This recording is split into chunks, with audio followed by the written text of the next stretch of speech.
Today what we're going to do is we're going to walk through your digital interactive notebooks. And what in the world are those? Well, in today's times, it's important to learn how to express yourself, express your ideas in a digital platform, and not just be content consumers, which we all are very good at doing, but to also be a content producer. And that's what digital interactive notebooks are going to make you stretch to be able to do. Not just consume the content, not just learn the content. There's going to be a ton of that this year. But to really interact with it and be able to produce something from that content to truly demonstrate that you understand what you have learned and that you have mastered it. So without further ado, let me introduce you to this first digital interactive notebook that you are going to be working through. The goal of this interactive notebook is to work and teach you a couple of the different technology tools that we're going to be using this year, a couple different extensions, some screencasting, and to kind of wet your feet so that you can be able to use these tools and others that we add on, but to be able to use these tools as we are progressing through our year here in Biotech 1. So let's get started. First, let me make me smaller, put myself down over here.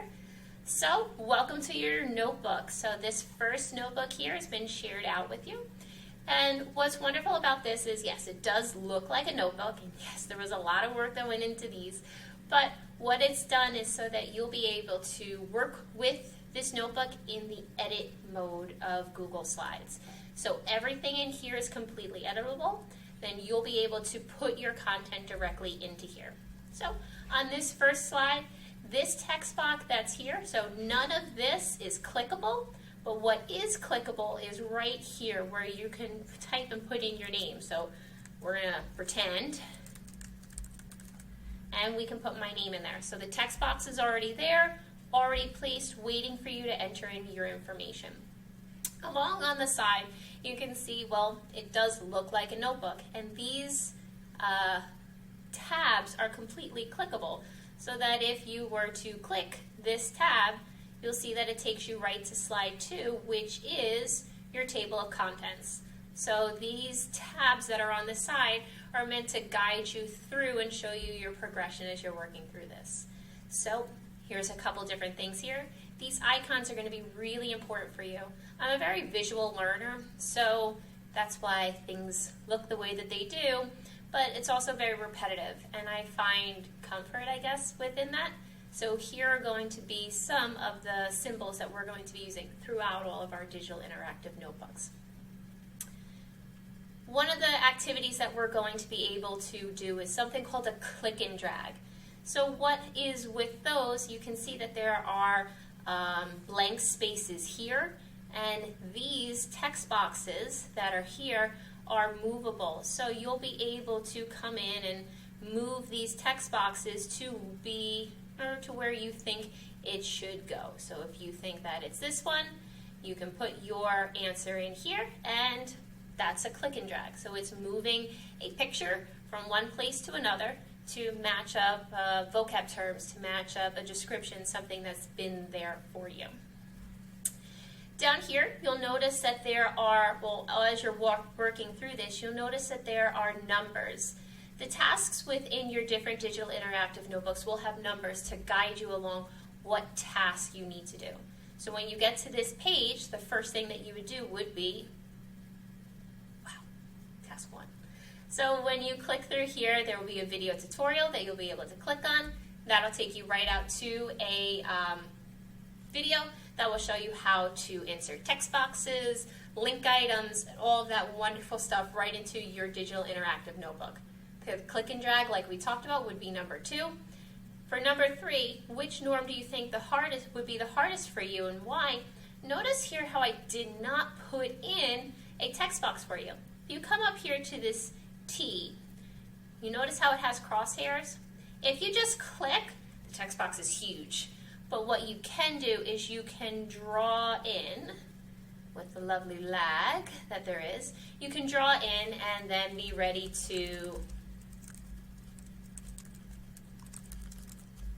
enter in your text box directly there for you to answer. Okay. Let's look here. With Flipgrid, what you're going to be doing here is there will be a link here, and you'll be able to go out and use your abilities to record yourself. We all know that you're wonderful at that, little TikTokers. And here, on this last one, you're going to be doing a screencast. So it's going to show you how to do screencast, and you're going to need to insert a video. So to do that, you'll come up here, insert video. You can do this a couple different ways. If it's saved onto your computer, you can put it through there. You can save it into your Google Drive and drag it right in. You can upload it to a YouTube channel. And if you create your own YouTube channel, which you should have access to with your LPS student email because you can sign in through Google, you can load it there, embed your video in. No, you guys know all how to do this, but just so that it's all there.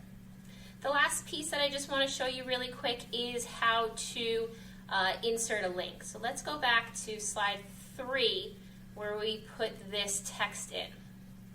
There's a couple different ways that you could link something. So if you want to just hit that you want to link, we'll say part, and you can hit Control K, and what that will do is that will put in a space for you to insert your link. So say you have a web source that you want to link into. Say you have, when I had that video tutorial, that's how I set this up for you so that you'll be able to link in and click into that. So you'll be able to do that. So I could say, oh, look here, the definition of part from the Cambridge Dictionary. Now as that I hit apply, notice how that just the word part is hyperlinked.